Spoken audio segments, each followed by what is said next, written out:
afeta também o empresário que emprega algumas dessas pessoas, que paga impostos e que se depara com uma inflação, por incrível que pareça, ainda bem maior do que esses 11,3%. A inflação de 11,3% é a inflação do varejo, essa inflação que nós, consumidores, nos deparamos no dia a dia. A inflação do empresário, que compra mercadorias do atacado, essa inflação está girando na casa de 18% em 12 meses. Então, olha o problemão que o empresário tem.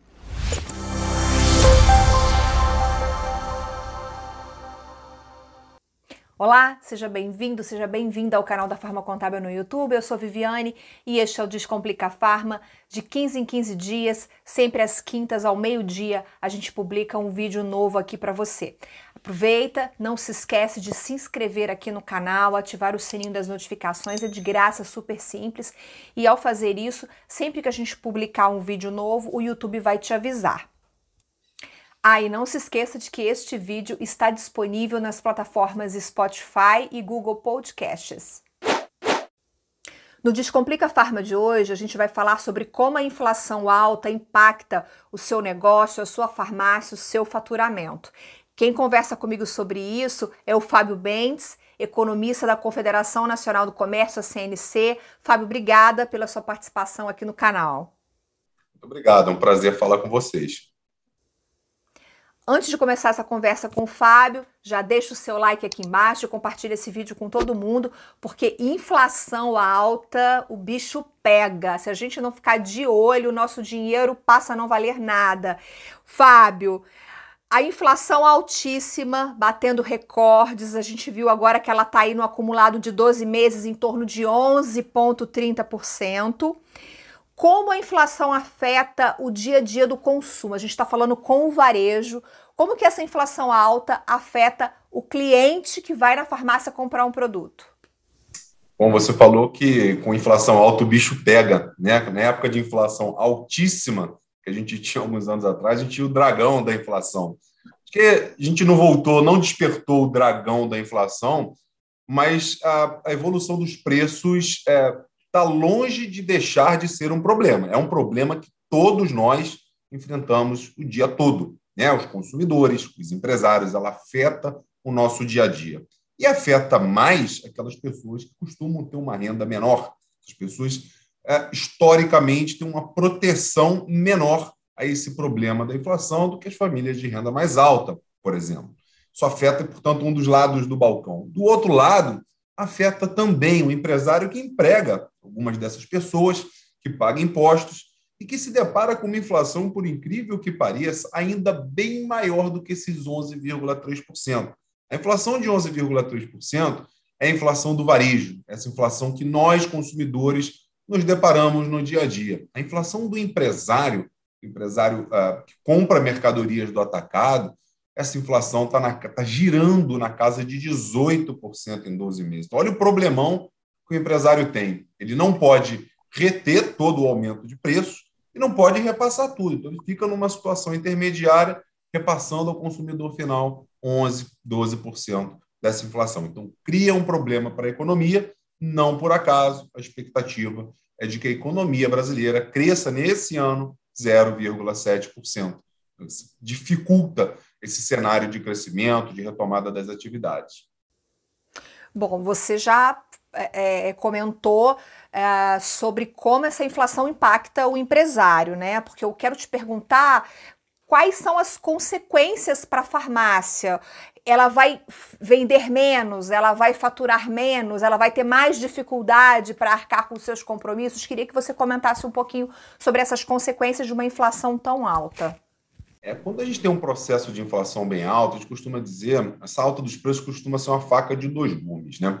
Porque, obviamente, ela reduz a capacidade de consumo da população, reduz a demanda, ou seja, dito em bom português, reduz o volume de vendas de qualquer segmento do varejo. No caso das farmácias, não é diferente. Mas ela tem um outro lado também perverso, né? Que é o fato dela aumentar os custos de quem produz, de quem vende. Então, o sujeito o empresário passa a se deparar com uma receita menor, com tendência decrescente, e custos em elevação, ou seja, a margem começa a ser comprimida. Esse talvez seja para o empresário o principal problema causado pela inflação. No caso das farmácias especificamente, menos mal que a gente está tratando de itens de primeiríssima necessidade, né? A gente acabou de... Aliás, ainda estamos no processo de pandemia, mas ela perdeu muita força, mas tive que no auge da crise sanitária, o setor de supermercados, de farmácias foram considerados o quê? Segmentos essenciais, eles não fecharam. Né? E o que isso tem a ver com a inflação? O consumidor, muitas vezes, ele abre mão do consumo de um determinado bem para consumir o medicamento. E vou até mais além. Hoje não é só o medicamento que a farmácia vende. Olha a mudança de mix que a gente teve, né, nesses estabelecimentos comerciais. Cosméticos, produtos de beleza, até alimentos se vendem em farmácia. Né? Existe uma rede de drogaria. Outro dia eu tive presencialmente no outro estado e a pessoa, o jornalista, falou: aqui vende-se até remédio, vende-se de tudo.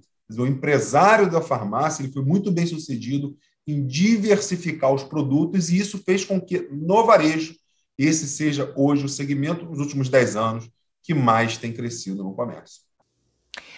Você comentou um fato que realmente isso marcou muito os últimos 2 anos do varejo farmacêutico, que foi o crescimento do setor em função da pandemia. Enquanto muitos varejos caíram, muitas lojas fecharam as portas, as farmácias cresceram 2 dígitos durante a pandemia. Então foi um crescimento muito grande. Isso porque as pessoas não deixam de consumir medicamentos. E medicamento ainda é o maior faturamento da farmácia. Mas quando a gente vai para não medicamentos, e aí eu quero trazer uma outra questão para você, quando a gente está falando de HPC, que é higiene, perfumaria, beleza, cosméticos, a inflação chega até esses produtos a ponto de fazer o consumidor ir à farmácia para comprar o medicamento e deixar de lado todos os outros itens que ele poderia comprar, ou seja, o medicamento ele vai comprar, mas será que ele vai comprar a perfumaria? Será que ele vai comprar o cosmético por conta dessa inflação alta? Excelente pergunta. Geralmente, quando a gente tem um processo de inflação alta, né, pega as matérias de jornalistas, né, na televisão, o pessoal vai para o supermercado, né? E a gente observa muito frequentemente aquele tipo de matéria em que a dona de casa tira do carrinho de compras o iogurte, ou seja, o produto não essencial, para levar o arroz, para levar itens da cesta básica. No segmento de farmácias, isso também acontece. O medicamento, principalmente aquele de uso regular, ele tem o que a gente chama uma inelasticidade muito maior do que outros produtos. É a última coisa que se vai cortar, né? E aí, claro, aquele produto, aquele item que não é considerado de primeira necessidade, ele passa a oscilar muito mais ao longo desse período de inflação mais alta. Então, assim, você tem essa... Você pode pensar os produtos das farmácias, das drogarias, né, como assim, os produtos de primeira necessidade, onde essa demanda é mais inelástica, onde uma inflação de 12% não causa um estrago tão grande no faturamento.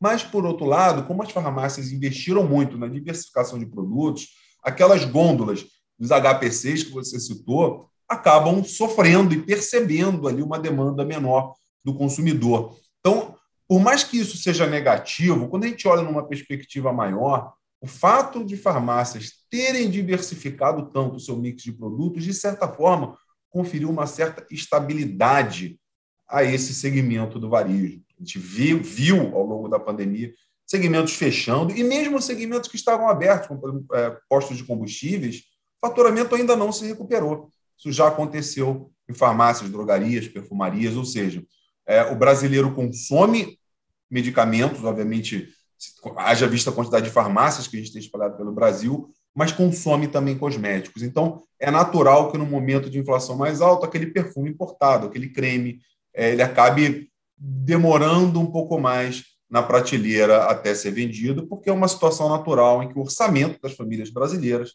acaba sendo comprimido por esse fantasma da inflação. Você acha que o consumidor tende a buscar na farmácia produtos mais baratos, produtos assim de linhas mais populares? Aí você comprava, por exemplo, um produto premium, digamos assim, de uma marca, não vou citar nomes aqui, mas de uma marca mais cara, e aí por conta da inflação, seu poder de compra está reduzido, seu dinheiro não está rendendo, aí a pessoa vai e começa a comprar produtos mais baratos. Isso também pode acontecer. Pode, porque a estratégia do consumidor, geralmente, ele é baseada em dois aspectos: o aspecto concorrência e o aspecto substituição. Concorrência é o seguinte: se você tem um determinado segmento do comércio, você tem diversas empresas pequenas, isso tende a favorecer o consumidor. Por quê? Porque essas empresas menores elas têm menor capacidade de alterar a média de preços do mercado, e o consumidor percebe isso. Como que o consumidor também se protege? Com efeito substituição. No setor de alimentos isso é muito claro, no setor de farmácias, de vestuário, setor automobilístico isso ocorre. Às vezes aquela marca que o sujeito está acostumado a consumir, ela tem que ser deixada um pouquinho de lado até que o orçamento ganhe um pouco de fôlego para ele voltar ao consumo daquele tipo de produto, daquela marca de produto. E, claro, o varejo, melhor do que ninguém, percebe esse comportamento do consumidor. E aí, claro, acaba investindo mais em produtos, em linhas mais populares, investindo em quê? No consumo digital. Aliás, o segmento de farmácias, né, aumentou bastante em termos de penetração nesse mundo digital, né? Aquela coisa de você pesquisar preço, batendo perna no comércio, todos nós já sabemos que não é mais tão eficiente quanto pesquisar preço na internet. E aí o que as empresas fizeram? Passaram a investir em propaganda, em divulgação de produtos, em redes sociais, para tentar cativar o consumidor e trazer de volta o consumidor para mais perto desse consumo daquelas linhas premium, né? Então, o segmento de farmácias vai sentir isso ainda um pouco, essa inflação não vai ceder da noite para o dia, mas é muito provável que já no final do ano a gente esteja com uma inflação menor. E por que eu falo isso? Porque eu sou otimista? Também, mas porque a inflação no atacado já está cedendo, não significa que ela esteja caindo. Ela que chegou a crescer 35% na virada do primeiro para o segundo semestre de 2021, hoje está com uma alta, não vou dizer só de 18%, mas é metade do que crescia no ano passado. E isso, mais cedo ou mais tarde, vai chegar no varejo e vai chegar no setor de farmácias, onde o estoque costuma girar relativamente rápido. Bom, você que está assistindo ao programa Tem Farmácia, conta aqui embaixo nos comentários se você já percebeu alguma mudança no consumidor, se você percebe que o seu cliente está comprando aqueles itens de HPC que são mais baratos, que não foram tão impactados, que o preço não subiu tanto. Comenta aqui embaixo que a gente quer saber. Fábio, a gente já falou aqui sobre, de repente, variar o mix, né, e ter, assim, produtos dos mais caros aos mais baratos. Mas eu queria que você desse dicas de como que a farmácia, como que o gestor, o dono da farmácia, como que eles podem se proteger da inflação? Bom, a maioria das farmácias são pequenos estabelecimentos. Claro que a gente tem grandes redes no Brasil e algumas das redes até figuram entre os 10 maiores varejistas do país, mas são casos particulares. Esses têm um poder de barganha, de negociação muito maior do que os pequenos. Então, o que é importante para o pequeno?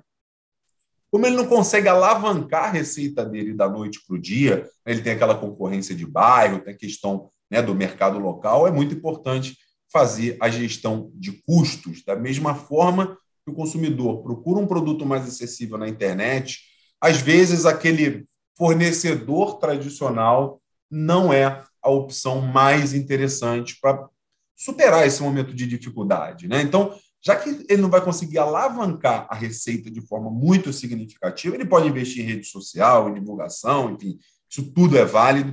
Que a pedra no sapato dele hoje é essa inflação do atacado. Então, a gente já falou em diversificação de mix de produtos, é importantíssimo, repito, nenhum segmento no varejo foi mais eficiente nisso nas últimas décadas do que o segmento farmacêutico, você já sabe, isso funciona, né? E repensar fornecedor, muitas vezes até fornecedores de fora do Brasil, né? O dólar, por exemplo, começou a recuar um pouquinho. É claro que a inflação é um problema global, a inflação da China chega aqui, dos Estados Unidos, acaba acontecendo, mas repensar esse processo de fidelização com fornecedores. Se você tem hoje acesso à informação de forma disseminada, repensar com frequência essa relação com o fornecedor vai ajudar a proteger um pouco mais o empresário da farmácia dessas inflações de oferta como essa que a gente está tendo. Outra coisa que também ajuda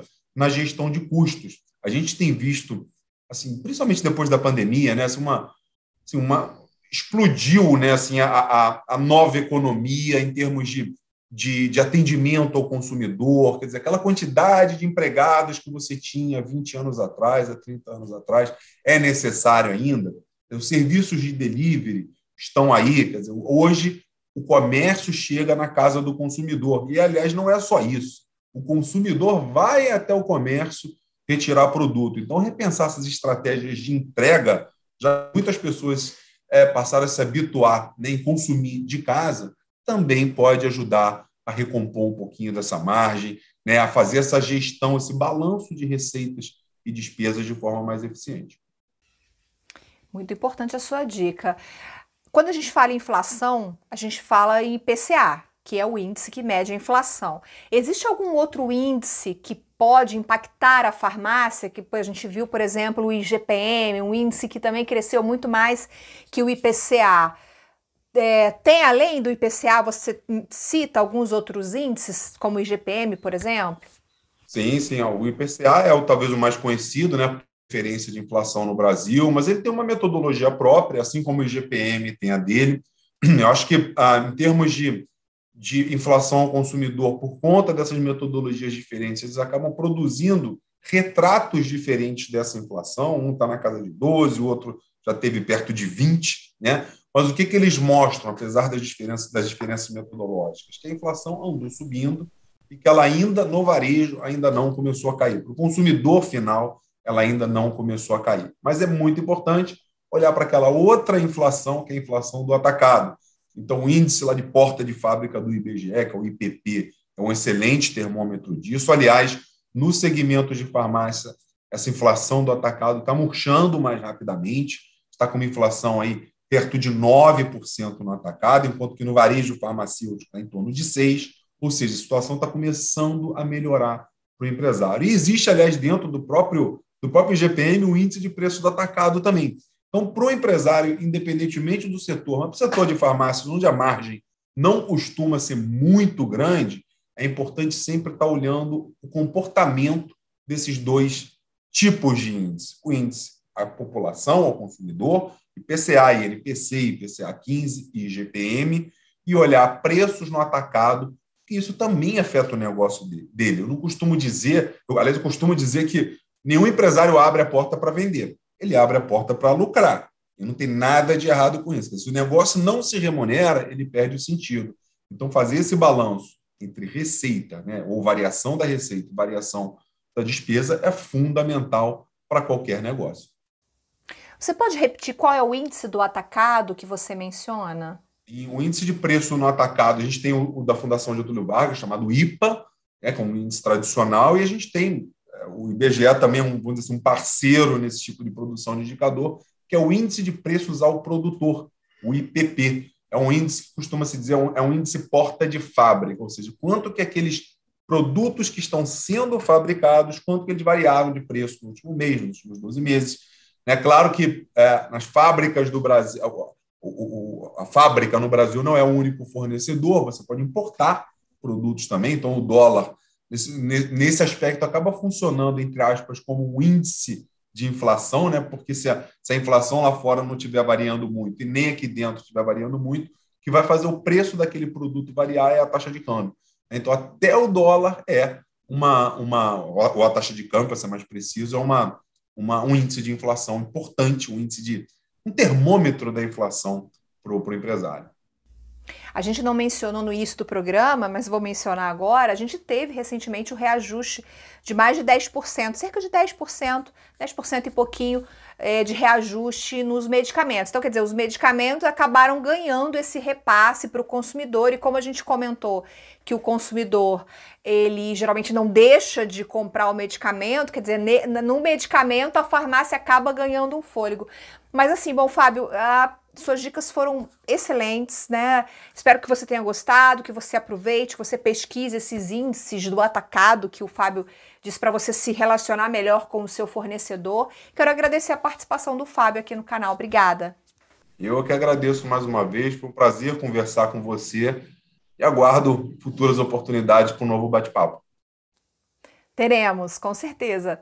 Obrigada a você. Antes de ir embora, deixa o seu like, compartilha esse vídeo, comenta aqui embaixo, como eu disse, conta para mim o que você tem observado no comportamento do seu cliente, do consumidor, o que ele está comprando menos, que item ele está substituindo, né, já que o poder de compra dele está muito menor, com a inflação a mais de 10%, já a mais de 11%.